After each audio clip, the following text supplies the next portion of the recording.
Amados irmãos, quero convidá-los a abrir suas Bíblias, Evangelho segundo escreveu Marcos, capítulo 11, versículos 1 ao 11. Evangelho segundo escreveu Marcos, capítulo 11, versículo 1 ao 11. De pé, nós vamos ler de forma responsiva esse texto da palavra de Deus. Evangelho segundo escreveu Marcos, capítulo 11, versículos 1 ao versículo 11. Se você estiver próximo de alguém, porventura não está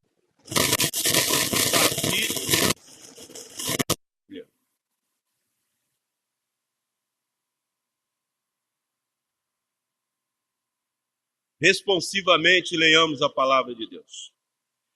Quando se aproximavam de Jerusalém, de Betfagé e Betânia, junto ao Monte das Oliveiras, enviou Jesus 2 dos seus discípulos.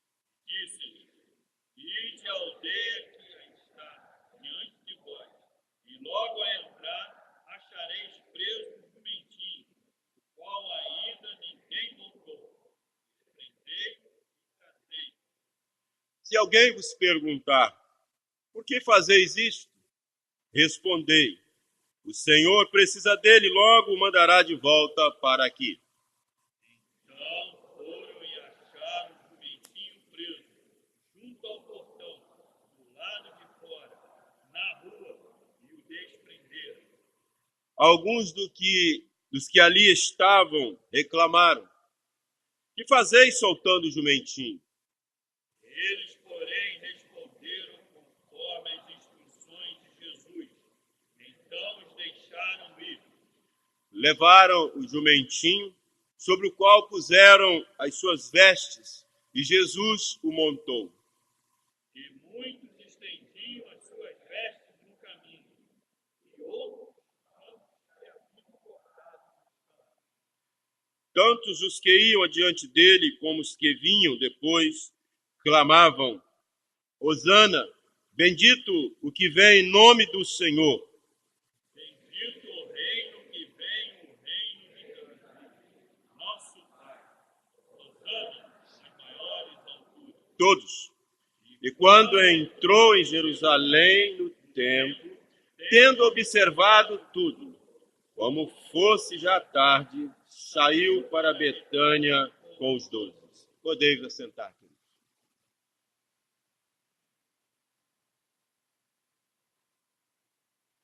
A entrada triunfal de Jesus. A entrada triunfal de Jesus, ela é tradicionalmente situada no primeiro dia da Semana da Paixão, no domingo. O dia 2 de abril do ano 30 da era cristã é comumente a data reconhecida. Segundo a cronologia dos evangelhos, Jesus chegou 31 de março, vindo de Jericó. No sábado, 1º de abril, ele descansou na casa dos amigos Lázaro, Maria e Marta, onde foi homenageado com uma ceia na casa de Lázaro, Marta e Maria. O provável trajeto de Cristo, irmãos, naquele domingo, foi de Betânia a Jerusalém. Ele caminhava para São Monte de Caio, passando pelo alto do Monte das Oliveiras, seguindo um grupo alegre de discípulos e amigos. Ao descer então para a cidade, veio ao seu encontro outro grupo de amigos, reunindo ao primeiro grupo. Esses dois grupos então entraram todos na cidade, aclamando e louvando, ao ponto de despertar a atenção popular e até mesmo das autoridades judaicas. Eu quero então caminhar com você um pouquinho, juntamente com Jesus, nessa entrada triunfal a Jerusalém. Quando nós nos deparamos com esse texto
voltar, para nele voltar e ser seguido por um grande cortejo de alegres crentes. Para a sua entrada triunfal. Irmãos queridos, no vislumbre de um dia em plenitude, de um dia onde a glória desse Jesus se manifesta, como o seu retorno para a renovação de todas, ali é uma preparação. Jesus estava cumprindo a profecia, tudo se cumpria naquele que agora adentra Jerusalém para a sua morte. Quando nós olhamos para Zacarias capítulo 9, versículo 9, Zacarias, ele profetizou no quinto século, antes de Cristo, e agora se cumpre essa parte da profecia de forma literal e gloriosa. Alegra-te muito, ó filho de Sião, exulta, ó filho de Jerusalém, eis aí se vem o teu rei, justo Salvador, humilde, poupado do jumento, o jumentinho, cria jumento. Zacarias 9. Quem é esse Jesus? Quem é esse que adentra Jerusalém de forma triunfal? Ele é rei. Já previa na profecia que esse que vem sobre o jumentinho, de forma humilde, ele é rei. Ele é o Messias esperado, o caráter de rei, que se sentaria no trono vazio de Davi, para governar soberanamente contra os dominadores, contra os romanos. Os romanos, o Império Romano, achava que dominava tudo, mas veio o rei que agora vai assumir o governo em sua plenitude. O povo estava certo, estava equivocado. Jesus realmente sempre foi e será rei. Nós olhamos e vemos, parece que o governo humano tem poder para todas as coisas, mas ele se esquece que quem governa é quem originou o universo, é o rei dos reis e senhor dos senhores. Nós olhamos aqui, esse Jesus, ele sempre foi rei, mas ele não veio como rei, ele veio, irmãos, como servo de Deus, para o benefício do homem. Ele entrou em Jerusalém, símbolo da futura Senhora eterna, aclamado como rei. Ele foi aclamado como rei, mas seria coroado em uma cruz, porque Zacarias, em sua profecia, já apontava para esse que viria montado de jumentinho e governaria soberanamente. Este sim, por excelência, é o rei de Deus. Mas ele é o rei, mas ele é justo, como preconiza Zacarias. E o profeta Jeremias viu com antecedência também, como está escrito em Jeremias 23:6.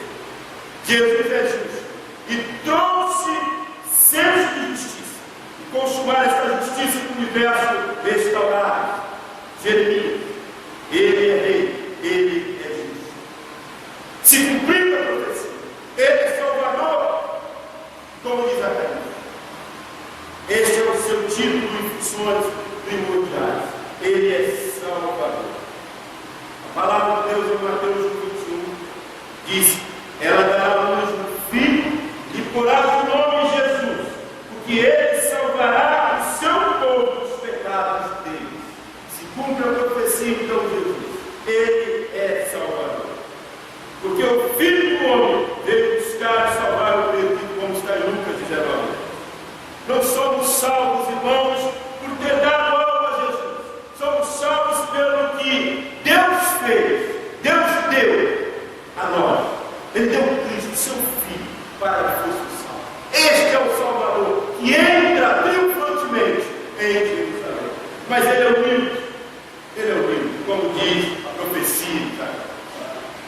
Vinde a mim, todos vós que estáis cansados, sobrecarregados e aliviados. Tomai sobre vós o meu jugo e aprendei de mim, porque sou manso, humilde de coração. acharei descanso para as vossas almas. Porque o meu jugo é suave, o meu fardo é leve. Mateus 11, 28, 30. É esse humilde servo que adentra triunfantemente em Jerusalém. O Rei, o Salvador, o justo, o humilde. Esse é o nosso Deus, Jesus Cristo, expressando a plenitude de Deus encarnado. Quanto a nós, Jesus disse, Mateus 5,13: bem-aventurados os humildes de espírito, porque deles é o reino dos céus. Irmãos queridos, essa entrada triunfal de Jesus, ela tem propósitos divinos. Tudo quanto ele fez foi um propósito em vista. Antes da fundação do mundo, um objetivo definido foi traçado pelo Pai, específico. Tudo fazia plano, ou melhor, tudo fazia parte de um plano sabiamente traçado pelo Pai, para que nós fôssemos redimidos. Juntamente com o Filho, juntamente com o Espírito Santo, a Trindade age em perfeita harmonia em favor de pecadores como nós. O plano divino se cumpre em Jesus Cristo. O plano divino se cumpre nele. Essa entrada triunfal cumpria os propósitos divinos. Irmãos queridos, nós temos que olhar para a Bíblia, a palavra de Deus, a história bíblica, a revelação de Deus, e entendermos que tudo se cumpriu cabalmente e há de se cumprir, porque assim como ele entrou triunfantemente, ele voltará em glória para buscar a sua igreja. Os propósitos divinos, irmãos, destacam-se neste texto que lemos. Nós olhamos, e em primeiro lugar, nós vemos o cumprimento das profecias. Aquilo que havia prometido, as suas profecias, a Bíblia, a palavra de Deus, agora se cumpre no Messias, na sua entrada triunfal. Não só a profecia de Zacarias, mas todas as outras profecias com caráter messiânico do Antigo Testamento se cumpre agora no Filho, se cumpre agora em Jesus Cristo, nesse Messias, nesse Salvador, nesse ungido que veio para morrer em favor de cada um dos seus eleitos, pecadores. Nós olhamos, irmãos, e vemos aqui que o cumprimento dessas profecias apontava para o seu aspecto real, como nosso Rei eterno, que nos transformaria em súditos perfeitos e eternos, a tributar-lhes louvor, honra e glória. Agora ele reina, e ele então nos coloca como os seus súditos para tributar-lhe eterno louvor e obediência. É para isso que ele veio como rei, para constituir o seu reinado e reinar sobre os seus eleitos, aqueles que foram regenerados, aqueles pecadores regenerados agora, acolhidos no seu reino pelo rei. Cumpre-se a profecia que foi feita pelo profeta Zacarias e todas as outras profecias messiânicas do Velho Testamento. Os propósitos divinos, irmãos, cumprimento das profecias, mas o propósito divino também, uma oportunidade final.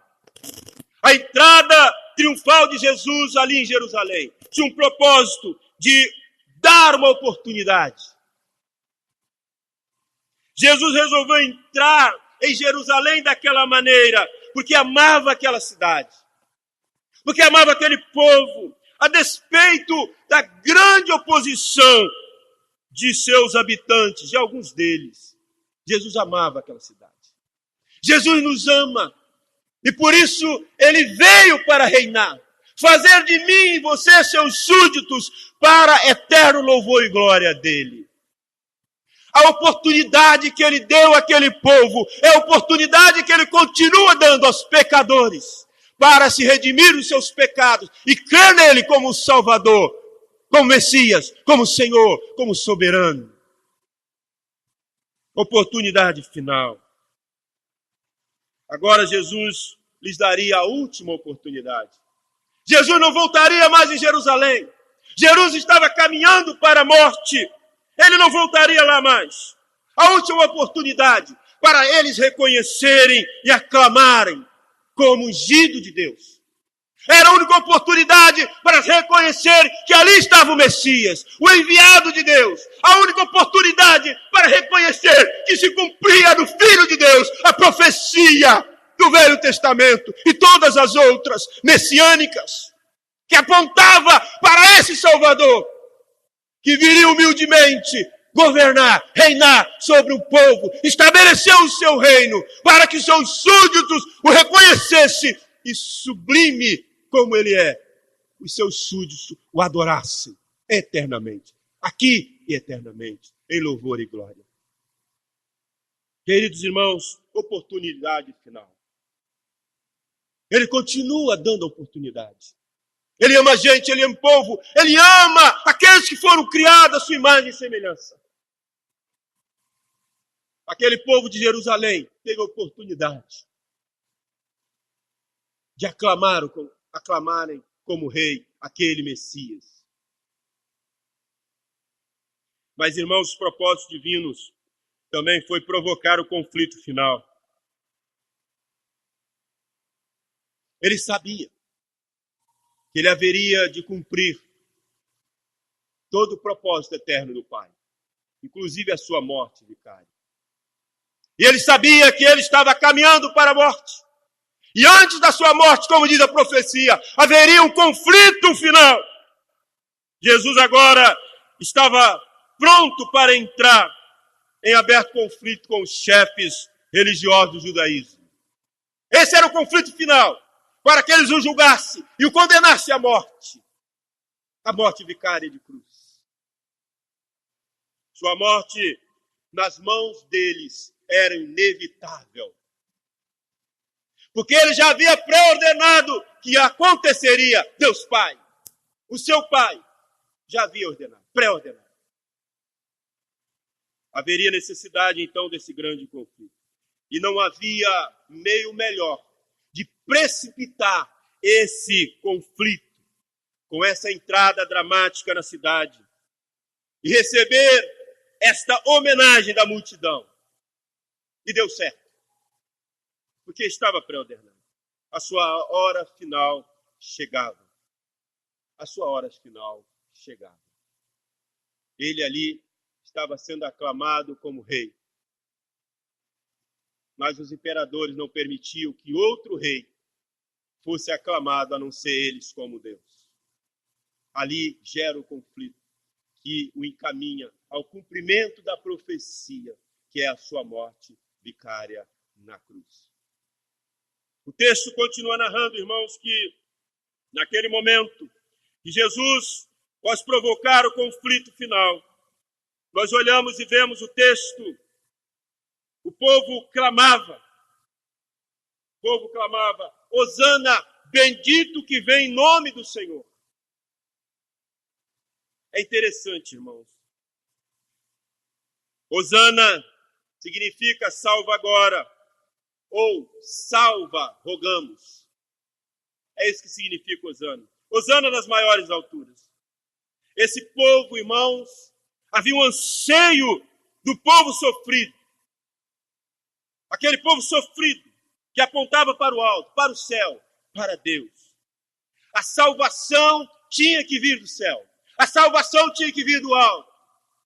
Naturalmente que havia confusão nos corações, irmãos, do povo quanto a esse Messias.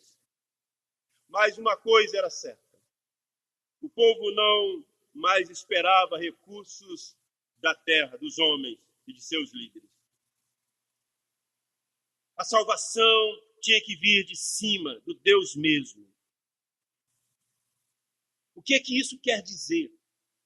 Hosana, salva agora. Quer dizer, irmãos, que aponta para esse Jesus como Salvador. O clamor desse povo aponta para esse Jesus como Salvador da escravidão, do pecado, da escravidão dos homens, em que eles estavam submetidos. A palavra Hosana é um clamor pelo Salvador. Mas é interessante que esse mesmo povo que clama por um Salvador,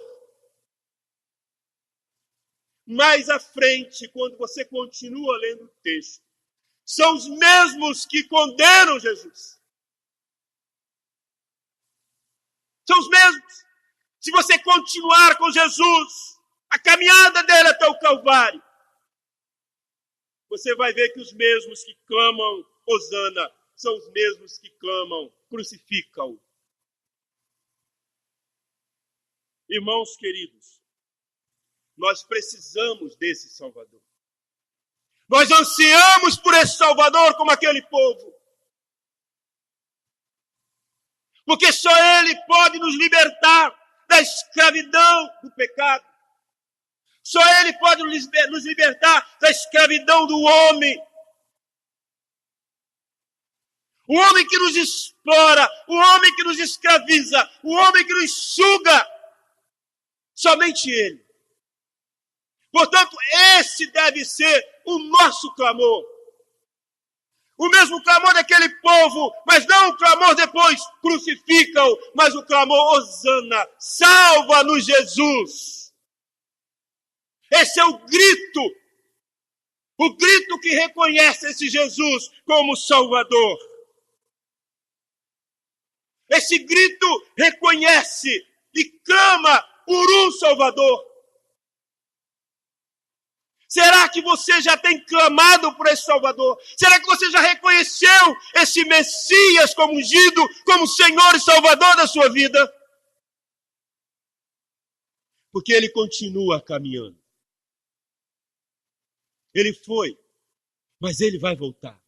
E Ele está vivo entre nós, porque Ele ressuscitou. Em espírito, Ele vive e habita entre nós. Mas Ele voltará em resplendor e glória, quando as trombetas soarem.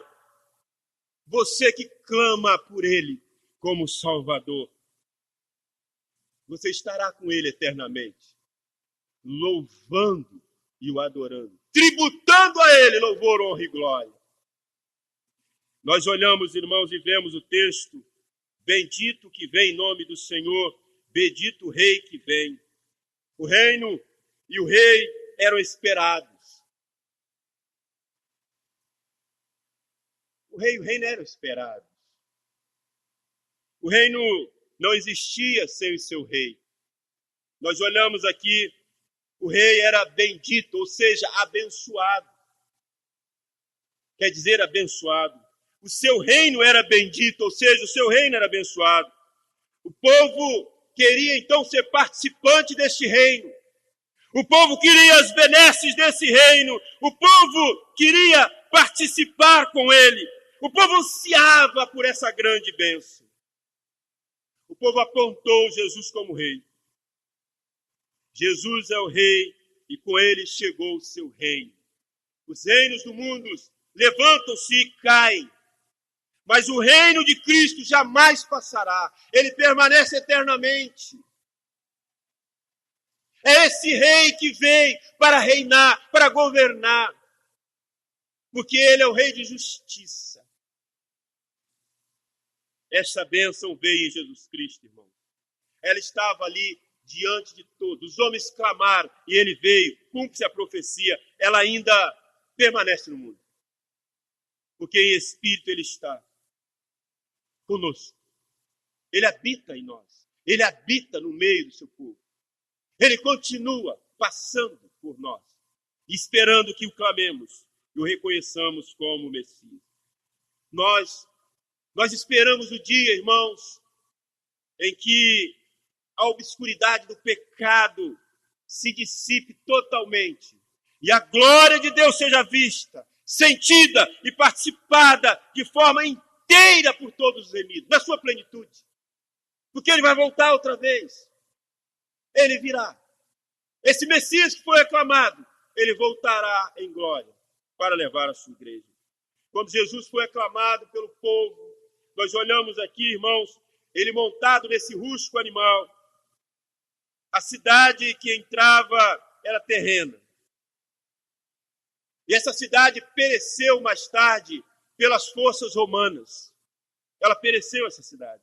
O povo que aclamava, irmãos, eles eram compostos dos que criam e dos que não criam. Jesus aqui, ele está vestido de trajes comuns e possui um corpo que iria morrer pouco depois. Tudo isso, irmãos, representava o mundo eterno. Tudo isso representava o mundo eterno. No futuro, somente os redimidos serão uma multidão. A Jerusalém será essa Sião eterna, onde os redimidos estarão com esse Messias eternamente, morando. Morada perfeita, eterna com ele. O Senhor Jesus será o eterno ressurreto, aquele que vive eternamente. Ele será ressurreto e será rei para governar com justiça o nosso universo. Ele continua reinando, irmão. Apesar de aparentemente muitas vezes nós olharmos e vermos tantos homens achando que têm o poder para governar, se esquecendo de quem está sobre eles. Mas os redimidos eleitos sabem quem é que governa realmente. Quem governa é esse Rei dos Reis, Senhor dos Senhores. É Ele que nos escolheu como seus súditos para que Ele reine, governe de forma soberana e eterna. E Ele vai voltar. E aí todos os olhos verão. Todos os joelhos se dobrará. E aí eles verão quem realmente governou. Quem realmente é o Senhor que governa todas as coisas. E aí eles verão quem é o Deus Todo-Poderoso, em que seus súditos, eleitos, alcançados por Ele, redimidos por Ele, louvarão, o honrarão eternamente. Irmãos queridos, quando nós olhamos, irmãos, em vez de Hosana, salva agora, em vez de Hosana, salva agora, que aquele povo clamava, nós, os redimidos, que agora, em espíritos, Ele habita em nós, e voltará a segunda vez, nós todos cantaremos, aleluia, pois reina o Senhor nosso Deus, o Todo-Poderoso. Alegremo-nos, exultemo-nos, e demos glória, porque são chegadas as bodas do Cordeiro, cuja esposa a si mesmo já se ataviou, pois lhe foi dado vestir-se linho finíssimo, resplandecente e puro. Apocalipse 19, versículos 6 a 8. A multidão, irmãos, estava reconhecendo em Jesus o Messias que salva o seu povo dos seus pecados. Nós cantaremos que esse Messias voltará para que nós possamos, esses eleitos, redimidos, regenerados, estar com Ele, vivendo eternamente na glória. O louvor agora não será, irmãos, a um futuro distante e incerto, porque Ele habita em nosso meio. Ele já veio, cumpriu-se a profecia, e nós cremos pela fé que tudo se cumpriu, e nós cremos que há de se cumprir a sua segunda volta. Então o louvor, ele não será, irmãos, visando um futuro distante e certo. Será visando uma volta triunfal. Será visando, irmãos, a eternidade. Com Deus eterno. Com o Rei dos Reis e Senhor dos Senhores. O pecado e todo o mal serão para sempre esquecidos. Não haverá mais choro, não haverá mais dor, não haverá mais lágrimas, porque essa profecia se cumpriu.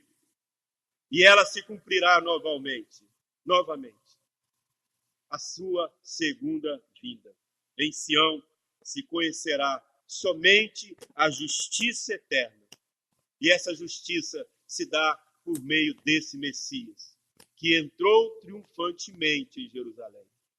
E vai voltar triunfantemente sobre as nuvens para determinar aos seus súditos viver no seu reino eternamente.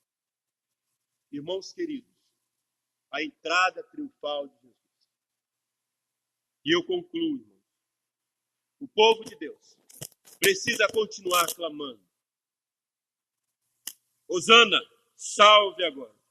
Hosana é a nossa oração e nosso louvor. É semelhante a Maranata. Vem nosso Senhor. Nós almejamos esse Senhor. Nós esperamos esse Senhor. Mas nós precisamos continuar proclamando, irmãos. Essa é a nossa função. O povo de Deus não salva. Mas o povo de Deus precisa proclamar a salvação desse Cristo. Nós precisamos continuar proclamando a salvação desse Cristo. Este povo tem essa incumbência. Convidar esse mundo a conhecer a Cristo. Cantemos, irmãos. Cantemos, pois, Hosana. Ó Senhor Jesus, vem. Mas proclamemos esse Jesus como Messias, como Senhor, como Salvador. Há tantos que ainda não conhecem. Convidemos o mundo a ser súditos desse Rei dos Reis e Senhor dos Senhores. Proclamemos, pois, que Cristo salva eterna e gratuitamente pecadores arrependidos, como eu e você.